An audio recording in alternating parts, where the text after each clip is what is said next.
Yo, what is going on, guys? In this video, I'm going to go ahead and take a look at my man Jrazzam's question that he dropped late last night, basically asking how to stop the strong H wing stretch, counter, and F trail.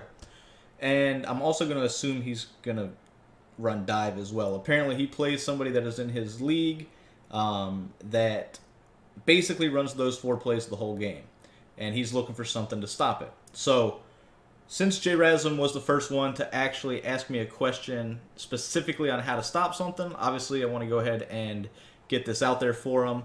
Also, for those of you guys that are watching these videos, please like the video if you do like it, subscribe to the channel, and if you have any questions whatsoever, if you need help stopping a specific thing, or if you want something new to run, give me feedback, right? Tell me what you guys want to see, and I'll make it happen for you. So, in this video, that's what we're going to go ahead and talk about. So I'm going to switch back over to the game real quick. Alright, so now we're back in the game, and I want to go ahead and I want to talk about how we're going to stop this. So, pretty much right off the bat, I knew how to stop the stretch and the dive and how to, mix up my coverages on F trail. So, the thing that threw me for a loop, though, was the halfback counter. Halfback counter weak is not something that I've really faced. After labbing it a little bit, because I did have to get in the lab and make sure my normal defense worked, basically my normal defense didn't. So I had to get in the lab, figure out a new defense for you. And basically what I've come up with is a way that's going to completely shut down the runs.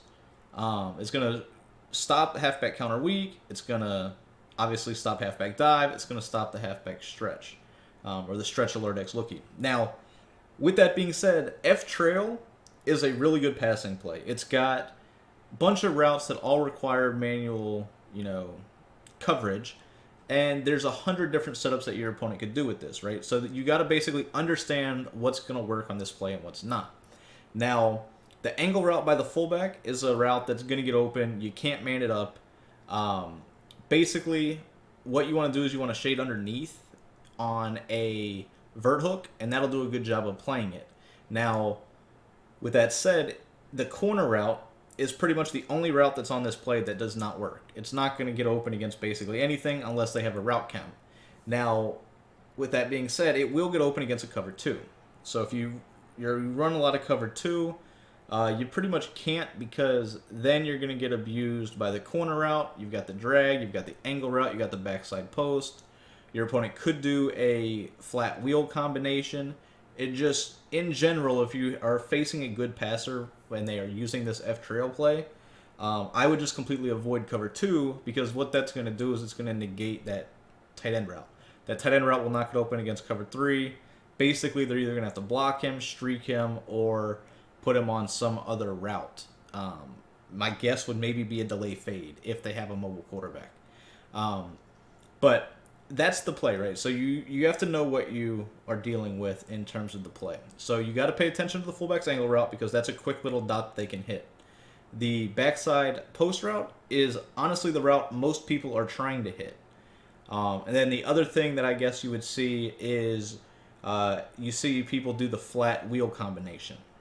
So they'll typically put the outside tight end on a flat. They'll wheel the running back, motion the outside tight end to the right. So with that being said, let's go ahead and talk about how this whole scheme's together, right? So I've went offensively. I've got the counter weak, the dive, stretch alert X lookie, and F trail in my audibles. I'm just going to show you how to bag the stretch first, because if you can't stop the stretch, then your opponent's never going to stop running the stretch. All right, so for this, what we're going to do defensively is we're going to come out in 3-4 bear. Now, 3-4 bear is not something I typically like to run. And I say that just because you don't have a traditional cover 2, so it's very difficult to mix up your, coverages without making a lot of crazy adjustments. That's just the way that I think. 3-4 bear not having a cover 4 or a cover 2 by default really puts stress on your user to make sure you're getting the correct coverage shells behind you. Now, if you're an advanced player, you can obviously make this work. I just don't think it's the best for, your mid-tier level player that's not used to making, changes to both their outside corners, their safeties, their linebackers. Like, you got to adjust a lot of people, especially if you sit in coverage defenses like I like to do.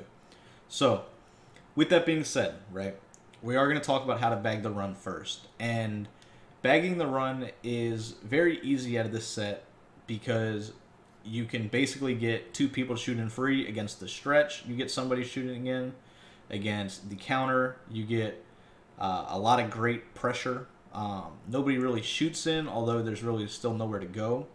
And then against the dive, you essentially get two people shooting free, and it's going to be very difficult to, make any moves there. So with that being said, I'm going to show the run game first. I'm going to show how to bag it, and then we're going to start talking about the F trail play. So right off the bat, the setup is going to be this, and it's out of cover 3, out of 3-4 bear, right? So 3-4 bear, cover 3. What you want to do with this is you want to spread your linebackers, and then you want to crash your defensive line down, blitz this linebacker on this left-hand side, move him out a couple steps, QB contain, and then with this safety over here, you want to blitz him down and just move him until his angle changes. You saw that his angle changed to where he goes right into this B gap, or actually, it's in between the tackle and the tight end, technically. So, but this is how the setup is going to look, right? Now, your safety back here is just playing as the, cleanup guy. If they're running the dive, you're obviously going to go straight down. If they're running the stretch, you're going to go to the right. If you see the counter, you're going to go back left. Playing deep like this allows you to also adjust your coverage how you want to in terms of stopping these routes. So, let's go ahead and showcase how this works against the run. Once again, this is the stretch. And as you see, you're going to get really good block shed, but typically what happens is the safety right here, so this safety right here, Diggs, shoots through that gap and will make the tackle by himself. So here we go. See, I wasn't able to actually get him to shoot free. I promise you this will work. Practice mode is just acting a fool right now. So here we go. This time he shoots in free, tackles the running back. That's what's going to happen 9 times out of 10. And I'm going to go to instant replay just to showcase this. So, since we are spreading everybody out, you're going to get great sheds already. But this is what you're looking for, and this is what's going to happen more times than not, where this strong safety basically shoots straight down into the gap, tackles the running back for a loss of 3-4 yards. And it doesn't really matter what you do at this point. It's going to be very difficult to outrun that player as long as you have the same speed advantage, right? In Mutt, it's easy. Now, let's take a look at how this is going to work in terms of other plays as well, right? So our D-line crashes down, so that's already going to play good against the dive. Now, this linebacker that we have on the contain is going to shoot down here as well, basically containing the counter if our opponent goes back to that left-hand side. So you got the shed by these two guys right here. You see both have outside kind of leverage. Safety shooting into the gap. Easy to bag, right? So we're going to go ahead and do it one more time, and then we're going to go ahead and show the counter, and then the dive. So here we go. Set up. Stretch. Safety comes in. Now Juszczyk actually clipped him at the last second there, but by doing so, he had to get off of Kendricks, which allowed the shed to come in. So, as you see, stretch to the right is basically going to be dead. Now, let's go ahead and talk about the counter. So, this counter week was the one that kind of threw me for a loop, made me get out of 3-4 odd. And this is just going to be the same exact thing, right? Now, if they're running the counter, pay attention to how this works. Well, we hit him in the backfield, he just broke the tackle. Theoretically it could happen in a game, but more times than not, it will not happen that way, right? So we're going to go ahead and do it again. And as you see, that linebacker that's on the containment and the purple zone out here by right do a great job of containing this. So move him out, boom, boom, there we go. We're set up. You got to make sure I crash down. So basically, the D-line sheds really well on this. And then the combination of Wagner being on the contain, right on a purple zone out here, or really any zone out there, that's going to do a great job of just setting the edge. So it's going to be very difficult for them to bounce this all the way to the outside. But even if they are, we have our safety back here that can kind of, control that.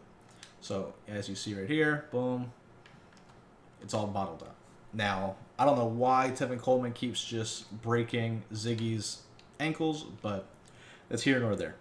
Now, let's go ahead and talk the dive, right? Because the dives can be ran two different ways. Most people are going to actually, when they're running the dive, what they're going to do is they're going to motion the outside tight end over.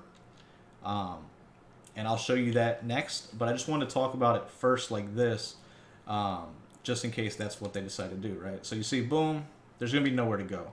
And there's nowhere to go because the linebackers are shooting in free. So even if you don't get any real push up the middle by your D-line, and really I didn't get that much right there. I did get a shed eventually. But you see, this linebacker's coming in free through that gap. This linebacker on the contain is just there, so there's nowhere to go, right? The dive, if they don't motion anybody, is never going to work, ever. Like, we'll lose yards every time. So let's go ahead and show you when they motion. I'm going to go ahead and set it up the same exact way. All right, so we're set up. Now, say we want to run the dive. We're going to motion him back across to the left. Now, this is what most people are going to do. So you kind of got to be patient with your user defensively because a good runner could theoretically bounce that up to the left, right? So the dive this way is going to be able to pick up a couple yards, but they're still not going to be able to, bounce it to the outsides, right? Because you can look right away. He's coming up the B gap. This linebacker actually got blocked right here, but you got the shed over here to the left. So with your user, you just kind of got to be patient, right? So you just kind of sit in this left A gap, and then you're able to make the tackle if, they actually run perfectly, right? So I'm going to do it a couple more times just to show you, and then we'll start talking about the F-trail play. So here we go. I'm going to go back to the F-back dive, motion Dwelly over there. There we go. So as you can see, gained 1 yard, maybe 2, depending on what the refs feel like spotting them. As you can see, it's really good run defense for sure. It's not going to be something they're going to be able to make a living off of, basically. Now, with that being said, let's get into the passing. So there's a bunch of different passing setups they could use, as I mentioned. Most of the people will either streak or block Kittle.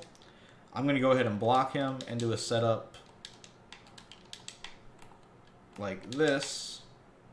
This is something... Hold on. I messed it up.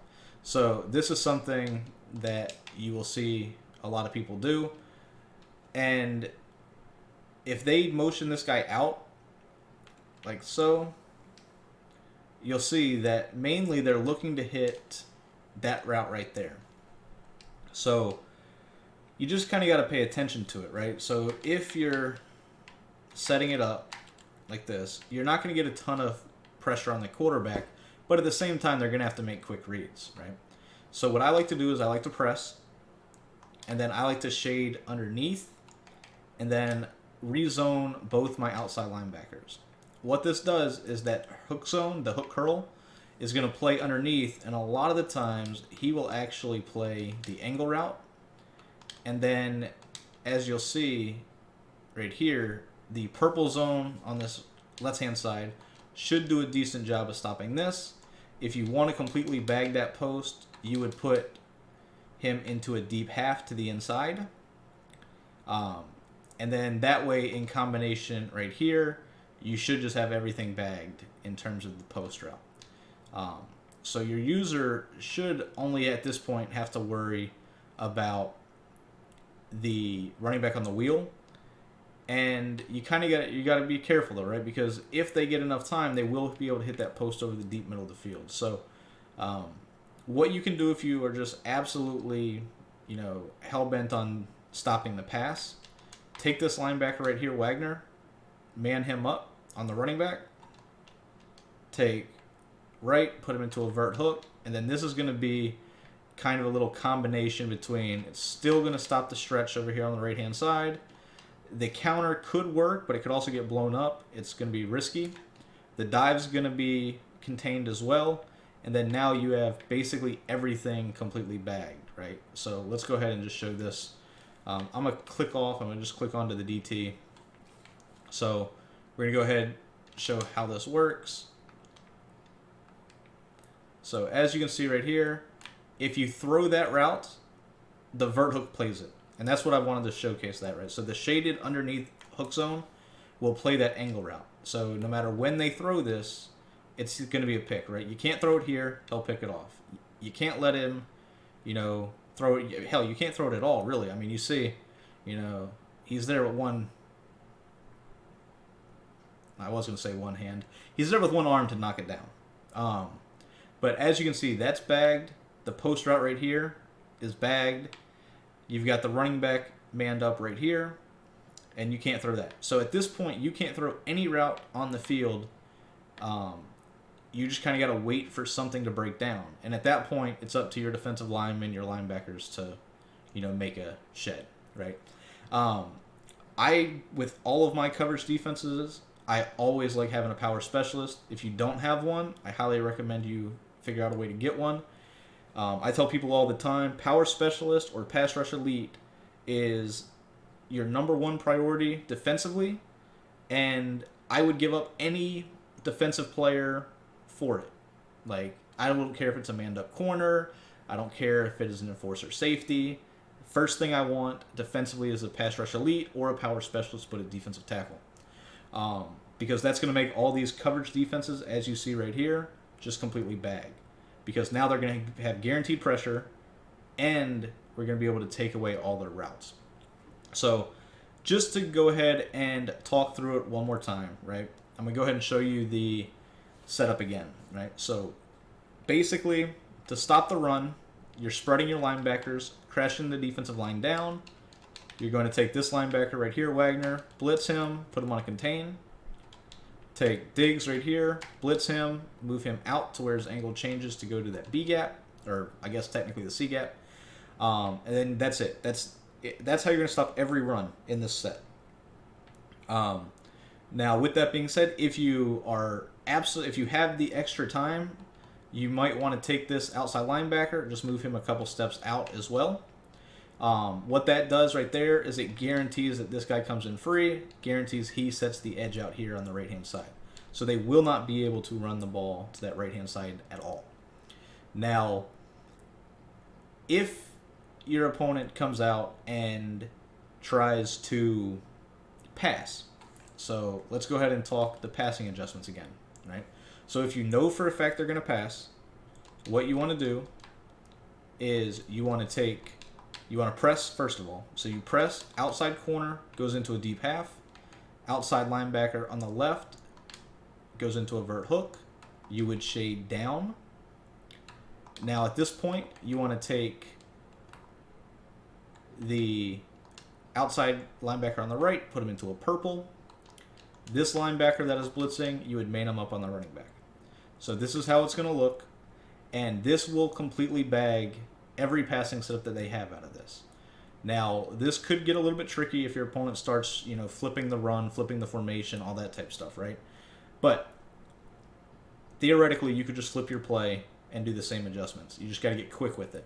So I wanted to go ahead and I wanted to showcase this because this will take away every route they have.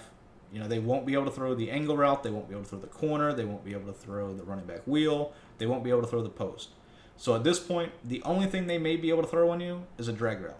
And if they're willing to throw a drag every single play and pick up 2-3 yards, let them. Because every time they run against this, they're going to probably lose yards, right? So they're either going to lose yards or they're not going to gain anything. And if they're going to pass, all their main routes are taken away. The only thing that you will see people do that I haven't hit on here is the out route to the outside left receiver. So they would do something like this. If your opponent is doing this setup right here, they will be able to pick up a couple yards, right? But the fact that you are pressing that outside left receiver just makes them think that they can't. Now, with that being said, if they are abusing you with that tactic, right, you can do the same thing.